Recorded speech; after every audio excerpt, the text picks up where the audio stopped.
जब भी हम ना कोई सिस्टम बनाते हैं, कोई वेबसाइट बनाते हैं, तो स्टार्टिंग में क्या होता है कि बहुत ही कम यूजर रहते हैं और वो अच्छे से काम कर रहा होता है। बट सपोज करो आपने एक ई-कॉमर्स वेबसाइट बनाई हुई है, तो उस पे क्या हुआ, स्टार्टिंग में तो बहुत कम यूजर आ रहे हैं क्योंकि आपने ना तो इतना प्रमोशन किया हुआ है, ना तो इतना लोगों को पता है। बट आपकी वेबसाइट पे क्या है, प्रोडक्ट बहुत अच्छे अच्छे दे रखे हैं और यूजर उसको बहुत ही अच्छा लग रहा है उनको, और सारी चीज़ बहुत ही स्मूथ वे में चल रही है। तो उसने क्या किया, अपने दोस्तों को जाके बताया और आपने भी साइड में क्या किया कि प्रमोशन कर दिया भाई दबा के अपनी वेबसाइट का। तो क्या हुआ कि अब आपकी वेबसाइट पे बहुत ज़्यादा यूजर आ रहे हैं, तो आपकी वेबसाइट क्रैश कर जा रही है, एरर थ्रो कर रही है, क्योंकि इतने ज़्यादा यूजर बेस को वो हैंडल नहीं कर पा रही है।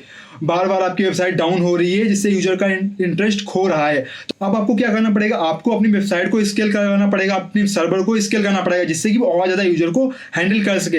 तो कैसे ये चीज़ें होती है, क्या होता है, वो सब इस वीडियो के अंदर मैं बहुत ही डिटेल में एक्सप्लेन करने वाला हूँ। और जिससे आपको सिस्टम डिजाइन का बहुत ही इंपॉर्टेंट कॉन्सेप्ट है, वो है स्केलिंग, वो आपको समझ आ जाएगा।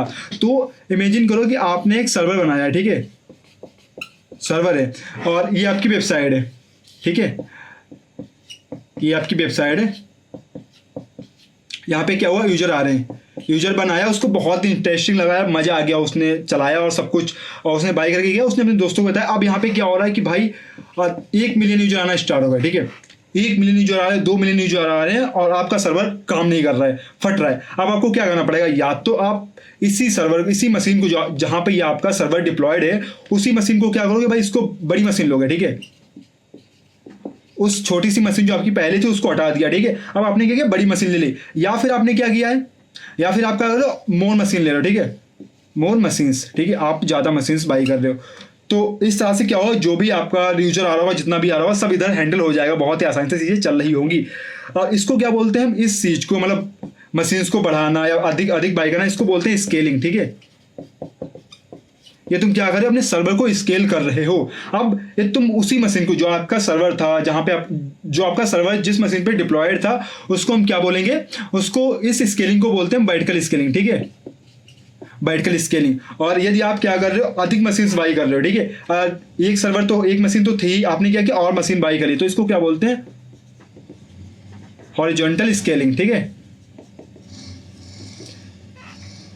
सो आपको समझ आ गया कि कितने टाइप की, हमारी 2 ही टाइप की मेनली स्केलिंग होती हैं, जो कि हम अपने सिस्टम डिजाइन में यूज करते हैं। सो अब बात करते हैं वर्टिकल स्केलिंग की। यार वर्टिकल स्केलिंग क्या होती है, आपको मैं आइडिया तो दे ही चुका हूँ, बेसिक आइडिया, बट डिटेल में मैं आपको एक्सप्लेन करता हूँ। तो सपोज करो ये आपको इमेज यहाँ पे शो हो रही है, तो इस इमेज में क्या है कि जैसे जैसे यूजर बढ़ते जा रहे हैं, वैसे वैसे अपने जो आपकी जो मशीन थी ना, उसको हम इंक्रीज करते जा रहे हैं। आपका अभी क्या हुआ कि एक यूजर आया है, तो ठीक है, जो आपका सर्वर था, जो आपकी मशीन थी, उतने में काम चल रहा था, बट जैसे ही यूजर बढ़े, आपने मशीन को और बड़ा कर दिया, और यूजर आए और आपने उस मशीन को और बड़ा कर दिया। तो इसको हम बोलते हैं वर्टिकल स्केलिंग। बट इसके बहुत ज्यादा कॉन्स होते हैं और कुछ प्रोस भी होते हैं, बट कॉन्स ज्यादा होते हैं। क्या होते हैं कि यार वर्टिकल, जो आपकी जो वर्टिकल स्केलिंग है ना, इसमें आप मशीन को एक लिमिट तक ही स्केल कर सकते हो, ठीक है, इसमें लिमिट रहती है, उसके CPU रैम वगैरह को एक लिमिट तक ही आप बढ़ा सकते हो, कि ज़्यादा बढ़ा दोगे फिर कॉस्ट बहुत ज़्यादा आने लगेगा, और फिर भी एक लिमिट के बाद आप नहीं बढ़ा सकते हो, ठीक है। इसमें क्या रहता है कि सिंगल पॉइंट ऑफ फेलियर रहता है, सिंगल पॉइंट ऑफ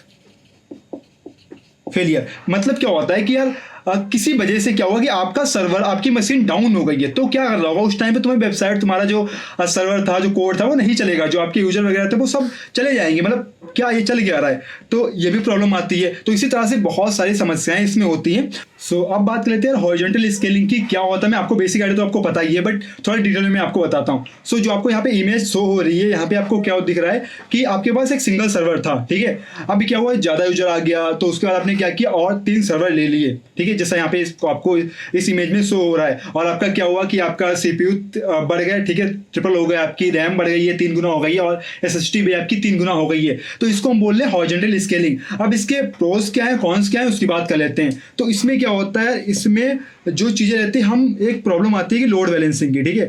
जैसे कि हमारा जो वर्टिकल स्केलिंग था, उसमें लोड बैलेंसर वाली कोई चीज नहीं थी, ठीक है, बट यहाँ पे लोड बैलेंसर आ जाता है। क्यों आ जाता है, ठीक है, क्योंकि हमारे पास 3 सर्वर है ना, जो तुम्हारी रिक्वेस्ट आई है क्लाइंट से, उसको किस सर्वर पे आप भेज रहे होगे, उसके लिए हम लगाते हैं लोड बैलेंसर, ठीक है। तो ये तुम्हारा इंट्रोड्यूस हो जाता है, क्योंकि बिना लोड बैलेंसर के तुम हॉरिजॉन्टल स्केलिंग को कोई फायदा नहीं है, ठीक है, आपको लगाना ही पड़ेगा। उसके बाद क्या होता है, ये रिजिलियंट होता है। मतलब यार सपोज करो कि आपके पास 3 सर्वर हैं, ठीक है, आपके पास 3 सर्वर हैं, अब किसी वजह से आपका सर्वर बंद पड़ गया, नहीं काम कर रहा, तो आपके सर्वर 2 और 3 चल रहा है ना, तो जो भी आपकी रिक्वेस्ट आ रही होंगी वो सर्वर 2 और सर्वर 3 पे चली जाएंगी, तो कभी भी ये बंद नहीं पड़ेगा। बट वर्टिकल स्केलिंग में क्या हो रहा था कि किसी वजह से तुम्हारा सर्वर डाउन हो गया तो फिर उसके बाद तुम्हारा पूरा वेबसाइट, तुम्हारा पूरा बिजनेस ठप पड़ जाएगा जब तक वो सर्वर तुम्हारा चल नहीं रहा होगा। सो ये तुम्हारी प्रॉब्लम आ जाती है। उसका डाटा कंसिस्टेंसी तुम्हारी रहती है, ठीक है, कि भाई डेटाबेस को, जैसे मैंने अपने लास्ट वीडियो में एक्सप्लेन किया हुआ है कि हम डेटाबेस में रेप्लिका कैसे बनाते हैं, कैसे चीजें काम करती है, तो वो भी चीजें यहाँ पे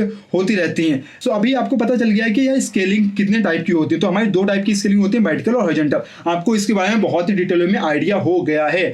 अब बात करते हैं इंडस्ट्री में इसका यूज किस तरह से करते हैं। तो मेनली जो किसी भी ऑर्गेनाइजेशन में होता है वो हम दोनों टाइप की लाइक हाइब्रिड यूज करते हैं, ठीक है, कि वर्टिकल स्केलिंग भी कर रहे हैं अपने सर्वर को और हॉरिजॉन्टल भी स्केल करते जा रहे हैं। जिससे क्या हो रहा है कि एक लिमिट तक आपका जो लाइक प्राइस वगैरह रहता है, क्योंकि मेनली वेबसाइट्स वगैरह जो होती है या कोई भी सर्वर है वो क्लाउड बेस्ड प्लेटफॉर्म पे डिप्लॉय होता है, जो कि 24/7 चलता रहता है। खुद का अब बहुत ही कम ऐसे लाइक छोटे मोटे जो ऑर्गेनाइजेशन है वो नहीं रखते हैं अपने उस पर, डायरेक्ट AWS या गूगल क्लाउड या एजोर पे जाके डिप्लॉय कर देते हैं।